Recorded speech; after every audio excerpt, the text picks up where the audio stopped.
Hey everyone, this is Mike for Faraday Research. It is Tuesday night and I decided to do a little experiment here.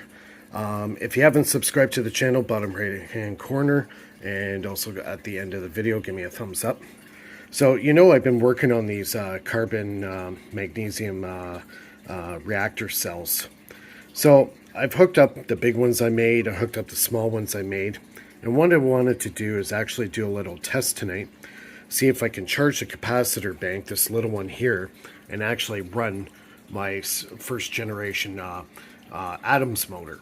So we're going to do the test right now. I'm going to get some water, I'm going to activate these, and I'm going to see if I can get enough charge and actually have enough power to sustain and run this first generation pulse motor. And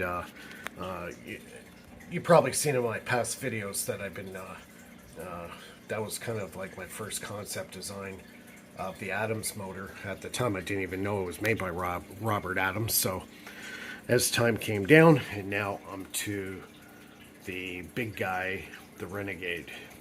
So the idea here is to see if there's actually a potential here that I could actually use these carbon magnesium cells as the actual power source to sustain the Adams motor indefinitely, because all you have to do is basically just make sure these are wet and they produce power. Simple as that.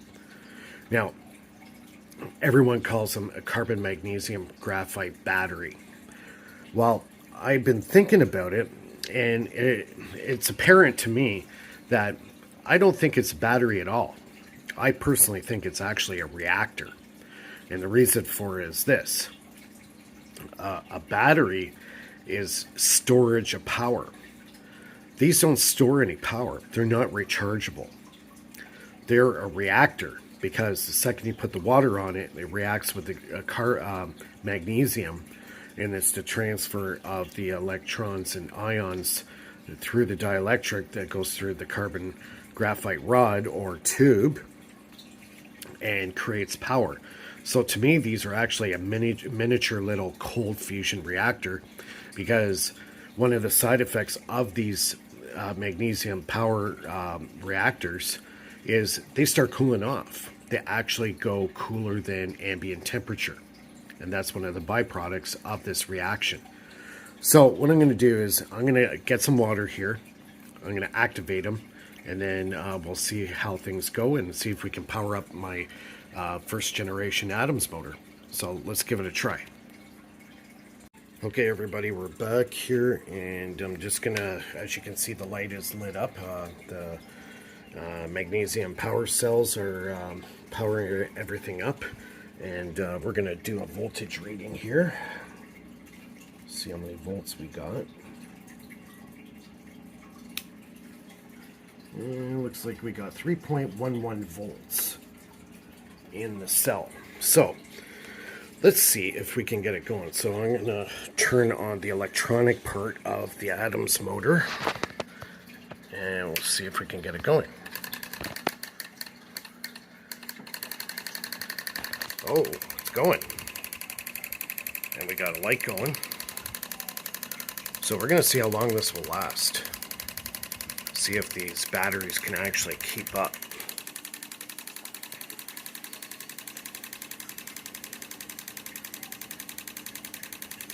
Be very interesting to see if these batteries will actually keep up. I think I'll have to charge them a little bit longer, but it is working. So these cells actually had enough potential in them to charge up that capacitor bank. It's 90 farad, and actually have enough power to actually run the Adams motor. That's cool. But think about it. If I get about 30 of these cells going, I could get this thing running pretty amazing with 30 cells, or even 20 cells at that. So it's still powering it. It's holding a load. We'll see if it continues to run here for a couple minutes. But it just proves that these things continuously put out power. As long as they stay moist and wet, these things could run 12, 13 hours non-stop. All you have to do is just spray a little bit of water on them, and they would sustain the motor. So, mind you, I'm working with a lot less potential here. These are about 1.5 volts each. And yeah, so it's a matter of how much current you can create. I'm finding that I get better current rating with the smaller cells versus the larger ones. So it looks like it's kind of slowing down. We'll see if it'll keep going.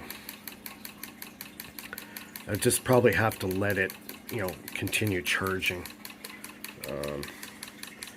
But even then, the fact that it's running tells you quite a bit about, how much potential these tiny little cells can make, Yeah, I think she's probably going to stop. But I think it was a really good test, and I'm quite happy with it. So I think I'm going to pursue these cells more, build like a reactor core type thing, and then put all these cells in it, and then be able to charge a capacitor bank that would run the Adams motor, or charge the batteries of the big guy over there. And if those batteries stay charged because of this, then I have a sustainable system. So it looks like it's kind of dying off on me, so I'm going to shut it off. So I'll let it shut off, and I'll just let her charge up again. I'll see how long it takes. I'm pretty sure that this thing will charge up fast, and I'll be actually able to run it again. But very cool test. I liked it. If you like the video, give me a thumbs up. Also, don't forget to subscribe to my Patreon below. Also, PayPal donate if you wanted to help fund my projects so I could buy stuff like this so I can build these cells. I think that's going to be the next direction I'm going.